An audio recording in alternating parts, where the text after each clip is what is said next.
오늘 아침 이 시간 이 자리에 오신 여러분들을 주님의 이름으로 환영합니다. 사람은 본능적으로 깔끔한 것을 좋아하죠.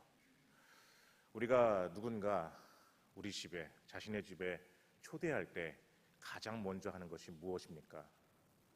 아마 여러분들이 생각할 때 여러 가지 것들이 떠오를 수 있지만은 가장 먼저 하는 것은 청소입니다. 각 방을 청소하고 거실을 청소하고 또 화장실을 청소합니다. 그것으로써 손님이 불편하지 않도록 우리는 최대한 준비를 합니다. 반대로 청소가 되어 있지 않은 집에 우리가 초대받아 간다라면 우리는 상대방이 나를 무시하고 어쩌면 나를 하찮게 보지 않나 그런 느낌을 받기도 합니다.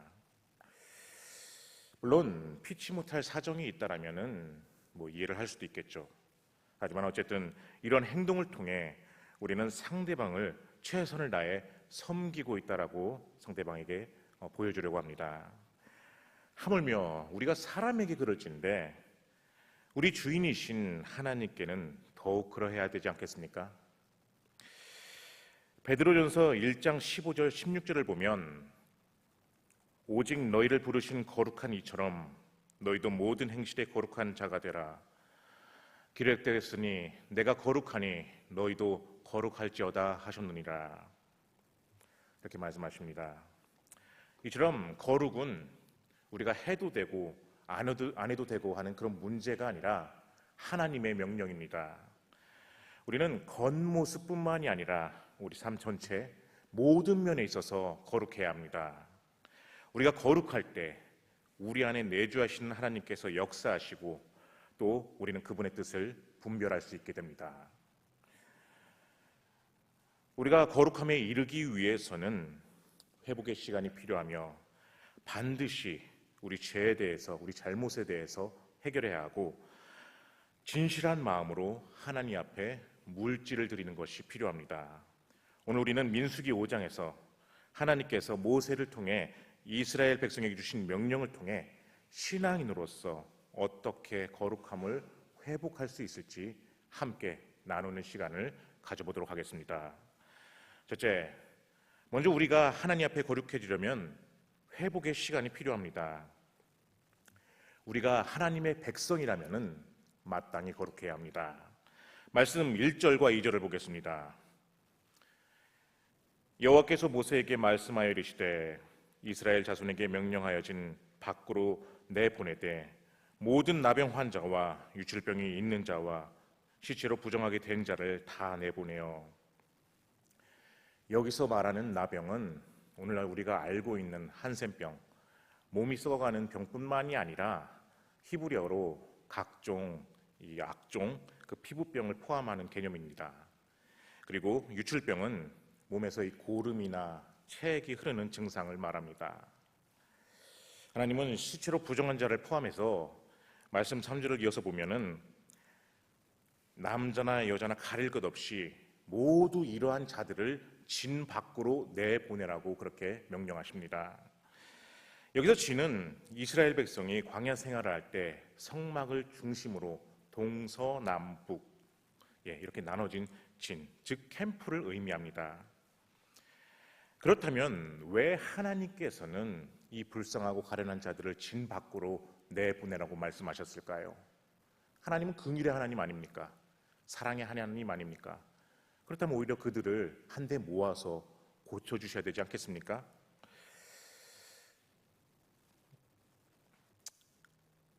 민수기 5장에서 지는 단순히 물리적인 공간뿐만이 아니라 하나님의 임재가 머무는 거룩한 공동체를 의미합니다.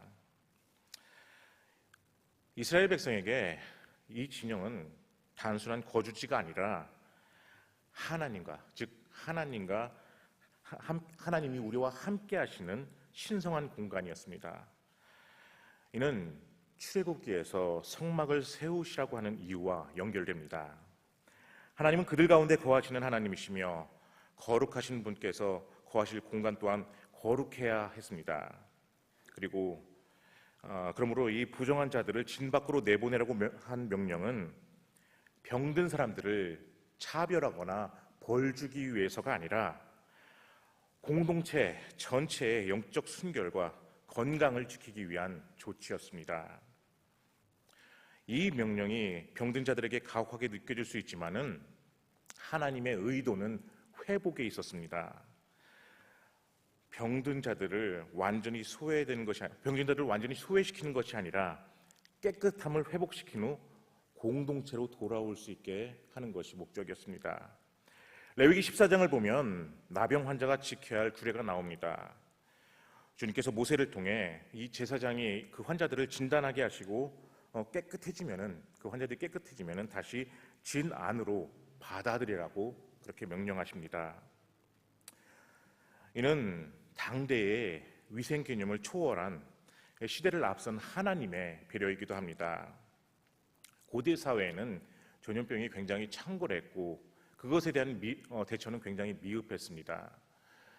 중세시대만 하더라도 14세기에 유럽에 흑사병이 굉장히 광범위하게 넓게 퍼져가지고서 유럽 인구 3분의 1이 죽는 사태가 발생하기도 했습니다. 그런데 그렇게밖에 될 수 없는 게 이 흑사병, 패스트균들은 우리가 몸을 깨끗하게 하고 손을 자주 씻어야지 전염을 막을 수가 있는데 당시 의사들은 오히려 씻지 말라고 했습니다. 씻으면 병이 더 크게 퍼진다고. 그러니까 그 병이 더 크게 퍼질 수밖에 없었죠.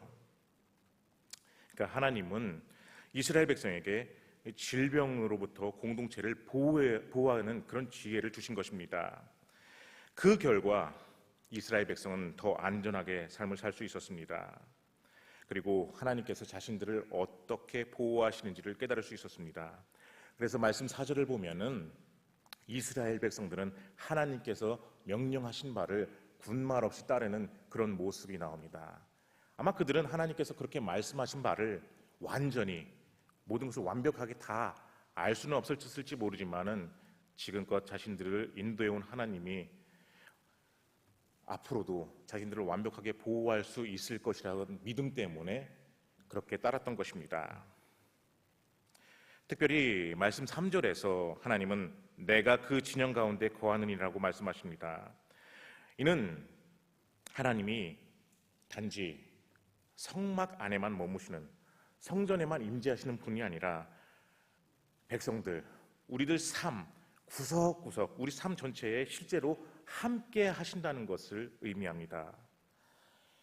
하나님은 아픈 자를 돌보시고 우리 삶을 감찰하시는 분입니다. 저는 때때로 화가 나면은 이 사람들하고 함께 있을 때 제 어떤 이 마음을 주체하지 못하고 분노를 조절하지 못할 것 같으면은 사람들에게 양해를 구하고 그 자리를 피합니다. 저 같은 사람이 화를 내면은 사람들이 볼 때 굉장히 무서워합니다. 역효과가 큽니다. 그래서 더 저는 그 자리를 피하려고 합니다. 왜냐하면 그 자리에 계속 있으면은 제가 오히려 사람들에게 안 좋은 모습, 안 좋은 영향을 끼칠 수 있다라는 생각 때문입니다. 그래서 밖에 나가 잠시 바람을 쐬면서 제 마음을 가다듬습니다. 그리고 다시 안으로 돌아오면은 또 이야기를 또 잘 해나갈 수 있는 그런 분위기, 환경이 또 조성될 수 있습니다. 저는 이런 감정을 다스리지 못하는 것, 또 화를 참지 못하는 것도 마음의 병이라고 생각합니다. 그래서 이렇게 밖으로 나가는 것은 단순히 공동체뿐만이 아니라 저 자신을 위한 행동이라고 저는 생각합니다. 우리 신앙에도 때로 이런 시간이 필요합니다. 우리가 아직 준비되어 있지 않다면 진 밖에서 우리의 모습을 살펴보고 우리가 하나님 앞에 나가기 위해서 무엇을 버려야 할지 또 고쳐야 할지 그 다음 다시 그분을 바라봐야 합니다. 그럴 때 진 밖은 우리가 하나님께 버려지는 시간이 아닌 그분께서 우리를 고치는 시간, 또 우리가 다시 회복되는 시간이 될 것입니다. 그 사실을 깨닫고 하나님의 거룩한 삶을 사는 저와 여러분이 되기를 소망합니다. 다음으로 우리가 하나님 앞에 거룩하게 되려면은 잘못을 반드시 해결해야 합니다. 말씀 6절과 7절을 세 번역으로 보겠습니다. 너는 이스라엘 자손에게 알려라. 남자나 여자를 가릴 것 없이 남에게 어떤 잘못이든지 저질러서 그 일로 주를 배신하였을 때 그런 사람은 자기의 잘못을 깨닫는 대로 자기가 저지른 잘못을 고백하고 피해자에게 본래의 값에다가 5분의 1을 더 얹혀서 갚아야 한다. 여기서 하나님은 이웃에게 저지른 잘못에 대해서 단순히 인간관계의 문제가 아니라 하나님을 배신하는 일이라고 말씀하십니다. 이는 하나님께서 사람 사이의 관계를 얼마나 중요하게 여기는지를 보여줍니다. 특별히 고대사회, 고대사회뿐만이 아니라 지금도 그러긴 하지만은 힘 있는 자가 약자의 것을 쉽게 뺏을 수 있었던 점을 생각해 본다면은 이 명령은 하나님의 공의가 얼마나 세밀없고 또 정의로운지를 보여줍니다. 또 하나님은 단순히 보상을 넘어서 5분의 1을 더하여 그 잘못한 값에 대해서 갚게 하십니다. 이는 피해자에게 공정한 보상을 넘어서 가해자가 그 행동의 심각성을 자각하고 다시는 같은 잘못을 하지 않게 하도록 하기 위함이었습니다. 단순히 원상복구에서 그치는 것이 아니라 회개와 책임, 그리고 공동체 회복이라는 영적 원리가 담겨 있는 것이었습니다.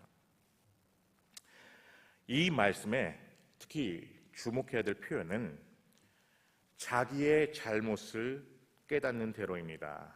물론 개역에는 이렇게 나와 있지 않지만은 세 번역이나 여러분들이 보는 영어 성경 ESV에는 이렇게 해석이 되어 있습니다. 자기의 잘못을 깨닫는 대로. 하나님은 인간의 연약함을 아시고 우리가 죄를 저질러도 즉각 깨닫지 못하는 것에 대해서 인정하십니다. 그럼에도 하나님은 성령을 통해 우리가 반드시 그 잘못을 인식하게 하시고 회개로 이끌어 가십니다. 제가 초등학교 때 문방구에서 외상을 한 적이 있습니다. 급하게 문제지를 사야 하는데 돈을 가져오지 않은 것이었습니다. 그 문방구는 제가 몇 번 가지 않은 문방구였기 때문에 주인 아주머니가 제가 외상을 달라고 할 때 굉장히 주저했습니다. 근데 제가 굉장히 가련한 표정으로, 불쌍한 표정으로 제발 해주시면 안 되겠냐, 내일 당장 갖다 드리겠다 이렇게 말하니까 그분께서 저를 불쌍히 여겼는지 외상을 해주셨습니다. 저는 그 다음날 바로 외상값을 갚았습니다. 여기서 여러분들이 안 갚았구나 이렇게 생각할지 모르는데 바로 갚았습니다. 그때 주인 아주머니의 모습이 반신반의했는데 얘는 믿을 만한 애구나 하는 어떤 그런 감동적인 표정으로 저를 쳐다봤습니다. 근데 저는 어린 나이에 그 모습을 바라보며 굉장히 영악한 생각이 들었습니다. 내가 여기서 나중에 외상을 해서 안 갚아도 한 번쯤은 외상을 할 수 있겠구나 이런 생각을 가졌던 거죠. 그리고 실제 며칠이 지나서 그 문방구에서 외상을 했습니다. 물건을 사는데 참 부끄러운 행동이죠. 그리고 외상값을 안 갚기 시작했습니다. 저는 그 문방구를 피해서 학교를 등교했습니다. 하루가 지나고 이틀이 지나고 어디선가 그 주인 아주머니가 저희 반을 알았는지 제발 좀 그 외상값 좀 갚아달라고 이렇게 하는 얘기를 제 친구를 통해서 들었습니다. 그래도 안 갚았습니다. 그리고 한 해가 지나고 두 해가 지나고 또 중학교에 올라가게 되고 제가 고등학교에 올라가게 됐습니다. 근데 계속 이걸 언젠가 갚아야 되겠다라는 그런 마음, 죄책감이나 그런 게 계속 들었던 겁니다. 결국에는 고등학교 올라가서 그 외상값을 갚았습니다. 그것도 직접 가서 갚는 게 부끄러워가지고 다른 친구를 통해서 그 외상값을 갚았습니다. 참 부끄러운 고백이죠. 때마침 제가 고등학교 때 교회를 다니기 시작하면서 제 안에 죄된 모습을 어쨌든 풀어야겠다는 생각이 있어서 갚은 것도 있었죠. 근데 정말 악한 사람이 아니고서는 자기 잘못을 쉽게 잊지 못합니다. 우리가 하나님을 믿는 성도로서 살아가려면 잘못을 저지르지 않는 것도 중요하지만 그보다 더 중요한 것은 그 잘못을 깨달았을 때 진심으로 회개하고 책임을 지는 태도입니다. 하나님은 그것을 기뻐하시고 다시 거룩한 자리로 우리를 세우십니다. 8절 말씀을 보면 만약에 피해자뿐만 아니라 대신 보상받을 사람이 없으면은 그것으로서 끝나는 것이 아니라 그 죄값을 하나님에게 드리라고 합니다. 하나님은 끝까지 잘못한 사람을 회개하게 하고 반성하게 만드십니다. 이로써 한 사람을 다시 거룩하게 세우는 것입니다. 우리는 하나님을 믿으면서도 여전히 잘못을 저지르며 삽니다. 사람의 마음을 아프게 하기도 하고 상처 주기도 합니다. 이런 말씀을 들으면 나 자신을 생각하는 게 아니라 맞아, 그 사람이 나에게 상처를 줬지, 이렇게 생각할 수도 있는데 여러분, 우리 자신을 한번 돌아보아야 됩니다. 근데 문제는 우리는 이것에 대해서 하나님께 저지른 잘못이라고 생각하지 못할 때조차가 너무 많다는 것입니다. 그러나 말씀은 분명히 그런 일이 하나님 자신을 배신하는 일이라고 하십니다. 요한복음 13장 34절을 보면 예수님은 제자들에게 이렇게 말씀하십니다. 새 계명을 너에게 주노니 서로 사랑하라. 너희가 사랑한 것 같이 너희도 서로 사랑하라. 남을 미워하는 것도, 남을 사랑하는 것도, 남에게 잘못하는 것도 이처럼 하나님은 끊임없이 누군가에 하는 것이 곧 자신에게 하는 것이라고 그렇게 말씀하십니다. 우리는 하나님을 섬길 때 선택적으로 편식하듯 그렇게 섬겨서는 안 됩니다. 전적으로 그분이 원하는 대로 따라야 되고 그분이 원하는 대로 살아야 합니다. 그것이 바로 예수님의 제자된 우리의 도리이며 우리가 가야 할 길입니다. 여러분은 예수님의 제자가 맞습니까? 우리 안에 예수님의 이런 사랑이 있다면 우리의 잘못된 행동에 대해 반드시 책임질 수 있어야 합니다. 그로써 우리의 믿음이 공동체가 흔들리지 않고 거룩한 공동체로 서게 될 것입니다. 우리의 삶 가운데 아직 해결되지 않은 문제가 있다면 그것은 무엇입니까? 혹시 마음에 찔림은 있지만 괜찮겠지 하고 지나쳤던 일이 있다면 오늘 바로 이 시간, 이 자리가 회개의 기회입니다. 오늘 하루 하나님 앞에 철저히 잘못에 대해서 반성하고 회개로 나가 주님 앞에 거룩한 삶을 살아가는 우리가 되기를 소망합니다. 끝으로 우리가 거룩해지기 위해서는 진정된 마음으로 물질을 하나님께 드려야 합니다. 말씀 9절과 10절을 보겠습니다. 이스라엘 자손이 거제로 제사장에게 가져오는 모든 성물은 그의 것이 될 것이라. 각 사람이 구별한 물건은 그의 것이 되나니 누구든지 제사장에게 주는 것은 그의 것이 되느니라. 이 말씀을 오해하여 요즘 이 현대 우리가 지금 사는 이런 분위기 속에서 교회에 헌금하면 모든 건 다 목회자의 것이 되는 거 아니냐, 이렇게 생각하는 분들이 아주 간혹 있습니다. 그러나 당시 제사장과 오늘날 목회자의 역할은 다릅니다. 제사장은 백성을 대신해서 짐승을 잡고 제사를 드리는 그런 사람이고, 오늘날 목회자는 말씀을 해석하고 또 성도를 돌보는 그런 사람입니다.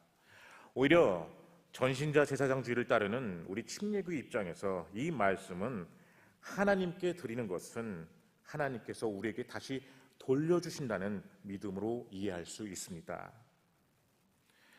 물질을 드릴 때 우리의 마음이 매우 중요합니다. 우리가 이 세상을 살아가야 되니까는 우리가 버는 모든 것을 다 하나님 앞에 드리기는 어려움이 있겠죠. 그럼에도 내 모든 것을 다 드리지는 못하지만 이 예물을 통해서 나의 전부를 드립니다. 이런 마음이 있어야 됩니다. 이 마음이 곧 거룩입니다. 때로 이 사회의 구성원들조차 기부를 많이 하지 않습니까? 그러나 내가 기부를 한다고 해서 상대방이 어떻게 쓸지에 대해서 궁금해하는 사람은 그렇게 많지 않습니다. 왜? 이미 내 손을 떠난 이상 그것은 더는 내 것이 아니라 이 사회의 것이라고 생각하기 때문입니다.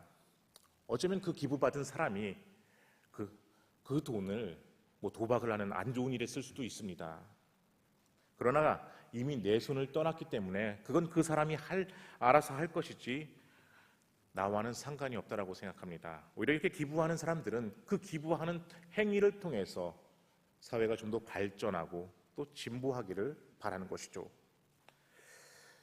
우리가 드리는 예물이 하나님께 드려지는 순간 그것은 더 이상 내 것이 아니라 하나님의 것이 됩니다. 혹시 우리가 하나님께 드렸다고 하면서도 여전히 그것에 대해서 집착하고 있는 부분은 없지 않습니까? 우리가 드린 헌금이 하나님께 드린 것이라면은 그 운용에 그것을 사용하는 것 또한 하나님께 맡기는 믿음이 필요합니다. 하나님께 드린 것은 온전히 내가 그분께 드린 것이기에 하나님은 그 마음을 보십니다. 혹 누군가 물질로 잘못 써서 그것을 우리가 알게 된다면 참 마음 아플 수 있겠죠. 그러나 그 물질의 주인이 내가 된 것처럼 그렇게 행동해서는 안 된다는 것입니다.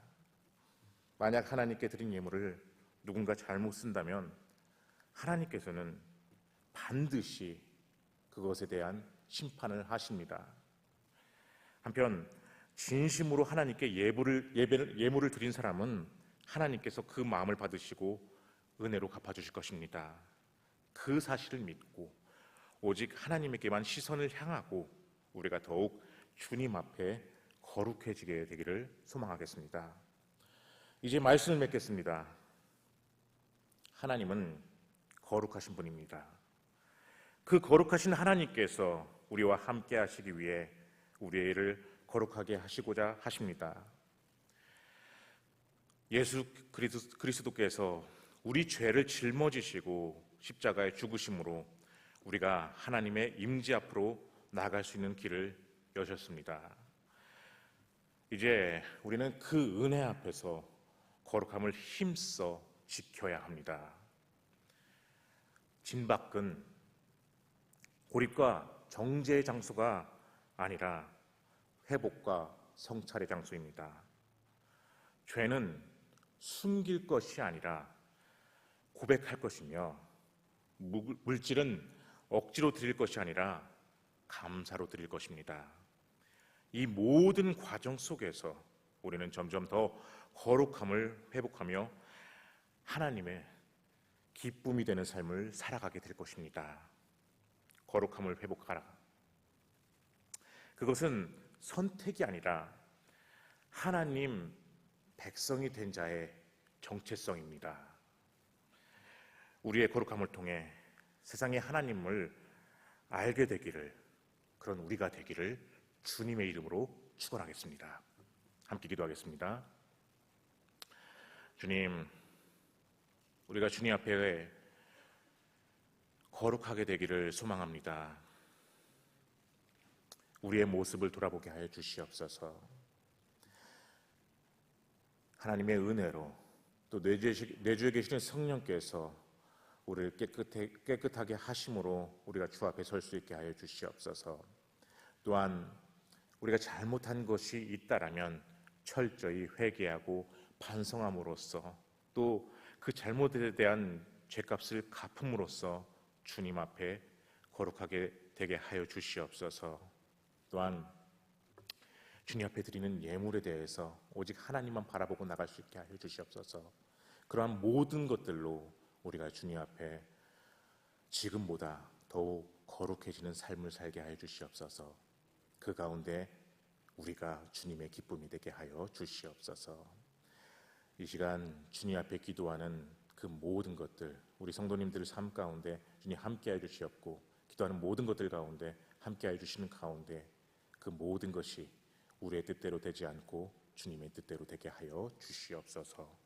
오늘 하루도 주님과 동행하며 살길 원하는 우리 성도님들 가운데 주님 역사해 주시고 함께해 주시길 원하오며, 사랑이 많으신 우리 주님 예수님의 이름으로 기도합니다. 아멘.